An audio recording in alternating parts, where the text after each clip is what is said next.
Assalamualaikum warahmatullahi wabarakatuh. Sobat Sehat Indonesia, berjumpa kembali dengan saya Hermawan Saputra dalam program Suksesi, Sudut Kesehatan Seputar Indonesia. Kali ini kita akan mengangkat evaluasi terkait dengan program PKG, Pemeriksaan Kesehatan Gratis, yang menjadi bagian dari Quick Win program yang memang ditargetkan oleh Presiden kita, Bapak Prabowo Subianto, sejak Februari 2025 yang lalu. Nah, apa yang menjadi bahasan kita dan evaluasi pentingnya? Beberapa catatan terkait dengan program pemeriksaan kesehatan gratis ini. Pertama, terkait dengan pendaftar, kehadiran, pemeriksaan, dan capaian, dan juga mekanisme. Nah, ini menyangkut prosedur sekaligus proses yang berlangsung di dalam program yang menjadi quick win pemerintah ini. Bapak Ibu sekalian, pemerhati dan juga Sobat Sehat Indonesia, pemeriksaan kesehatan gratis itu adalah program filosofis yang bagus sekali. Buat para praktisi kesehatan masyarakat, program ini mampu mengcapture atau merecord atau merekam betapa banyak sekali sebanyak 281 atau 282 juta penduduk Indonesia yang menjadi target population. Nah, sebanyak itu, bayangkan kalau kita punya database-nya, kondisi awal yang menyangkut kesehatan seseorang dari Sabang sampai Merauke, dari Miangas sampai Pulau Rote. Ini luar biasa dan ini sangat bermanfaat, baik bagi asesmen, pelayanan, pemeriksaan kesehatan itu sendiri, maupun perencanaan untuk pencegahan dan penanggulangan penyakit di masa datang. Nah, Sobat Sehat Indonesia, pemeriksaan kesehatan gratis dulu juga dikampanyekan berdasarkan hari ulang tahun. Nah, kenapa memilih setiap orang yang berulang tahun pada hari itu? Agar memudahkan, agar layanan kesehatan di puskesmas-puskesmas yang menjadi tempat pemeriksaan kesehatan itu tidak menumpuk. Dan juga kualitas pelayanan terjaga. Ada kuota, kalau bisa maksimal 30 pasien atau 30 pemeriksaan per hari oleh puskesmas dan tenaga kesehatan.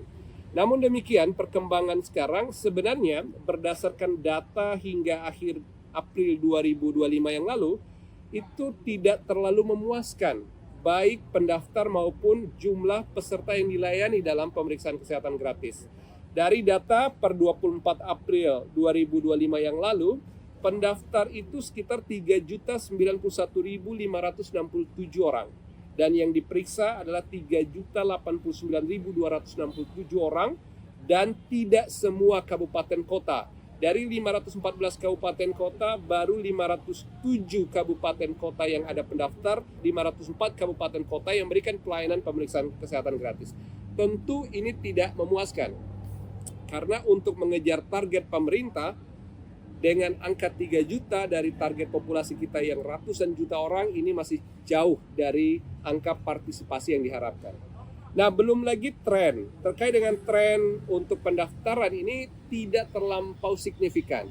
Sebelum liburan, terutama liburan waktu itu Idul Fitri, Ramadan, itu terjadi penurunan, kemudian juga selama Ramadan turun, kemudian naik kembali. Tetapi kisarannya antara 160.000 sampai 167.000 aja per hari. Di dalam proses pemeriksaan ini tentu juga angka ini untuk lingkup sebesar Indonesia dan sejumlah populasi yang kita sampaikan lebih dari 282 juta orang, mengejar target populasi kita, ini rasa-rasanya masih jauh dari target. Apa yang menjadi tantangan, apa yang menjadi kendala? Kita ingin menganalisis pertama dari peran tenaga kesehatan. Adakah tenaga kesehatan mulai dari yang ada di komunitas, yang ada di fasilitas kesehatan primer seperti puskesmas, klinik, praktek mandiri, dan balai pengobatan, itu betul-betul punya kesadaran untuk menghimbau dan juga menganjurkan agar pemeriksaan kesehatan ini dilakukan? Atau juga adakah kebijakan pemerintah daerah melalui dinas-dinas kesehatan dan puskesmas itu proaktif untuk berkomunikasi, memberi informasi dan mengedukasi betapa pentingnya pemeriksaan kesehatan ini bagi segenap warga Indonesia? Sisi lain mengatakan bahwa data kita menunjukkan angka partisipasi ini boleh jadi berkaitan dengan akses informasi. terutama pendaftaran. Masyarakat masih ragu, apakah pendaftaran itu hanya melalui platform online, Satu Sehat misalnya, ataukah bisa langsung on spot, misalnya dengan membawa KTP atau kartu keluarga.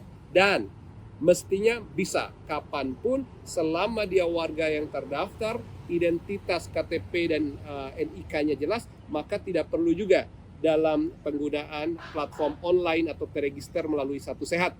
Nah, ini sebenarnya sangat dimudahkan.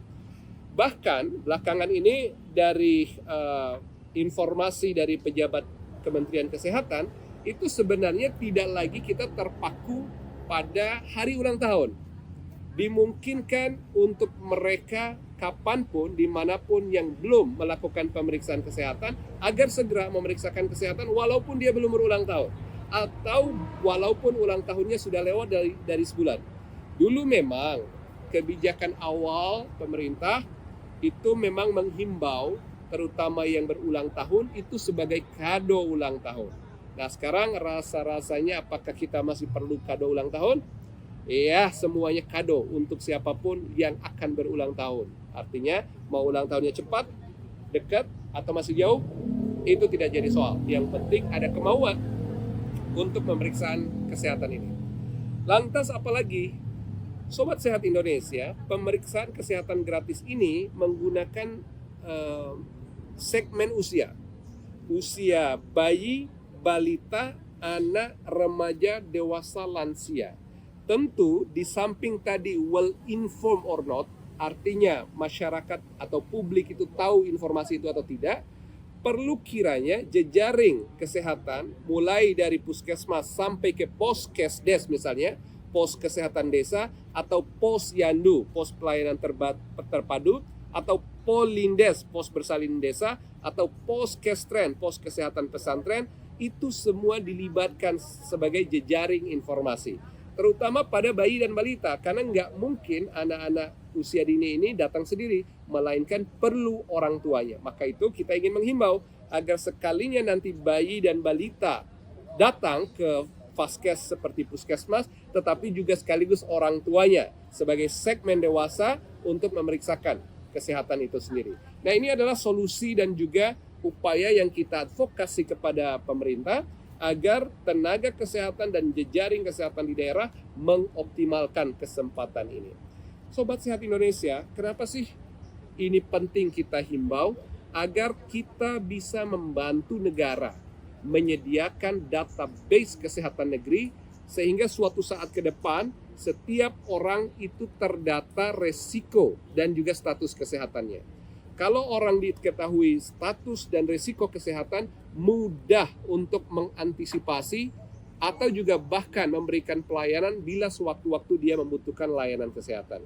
Nah, inilah hal-hal yang menjadi dasar filosofis betapa pemeriksaan kesehatan ini adalah program yang bagus yang harus kita dukung, tetapi juga kita perlu cari solusi dan mengevaluasi bagaimana jalan keluar agar masyarakat betul-betul mau dan mampu mengakses layanan pemeriksaan kesehatan gratis ini. Terakhir, saya pikir dari pantauan data dan statistik terakhir yang kita ingin himbau, yaitu adalah peran pemerintah, terutama melalui dinas-dinas kesehatan. Memang saat ini negara kita melakukan efisiensi penganggaran, tetapi bukan berarti upaya ini juga membatasi atau menurunkan signifikan kapasitas dan kemampuan untuk menarik perhatian publik untuk menyosialisasikan sehingga datang untuk memeriksakan diri. Ada cara yang sebenarnya solutif, yaitu dengan melakukan online learning process atau online marketing information. Dan ini saya pikir platform smartphone misalnya, ini di hampir seluruh wilayah di Indonesia, di setiap level komunitas sudah terakses dengan baik. Cuman memang persoalannya apakah setiap penduduk itu punya pulsa atau tidak, atau setiap orang itu bisa mengakses informasi atau tidak. Tetapi paling tidak dinas kesehatan melalui jejaring pemerintah seperti tokoh masyarakat, tokoh agama, lurah, kepala desa, kepala dusun, ini kan stakeholders organik yang bisa kita berikan sosialisasi untuk menggerakkan komunitasnya. menggerakkan masyarakat desa, menggerakkan warga di RT dan RW supaya informasi bahwa pemeriksaan kesehatan gratis itu tetap ada, berlangsung hingga sepenuhnya masyarakat bisa untuk mengetahui status kesehatan dan resiko kesehatannya. Ini yang menjadi himbauan sekaligus flashback dari berjalannya program pemeriksaan kesehatan gratis ini sejak Februari 2025. Sekarang kita udah masuk di pertengahan Mei, artinya Februari ke Maret, Maret ke April, April ke Mei. 3 bulan berlalu kita baru 3 jutaan orang yang diperiksa. Ini cukup tidak memuaskan atau belum cukup memuaskan. Nah, rasanya kita tidak boleh berdiam diri melalui himbauan ini.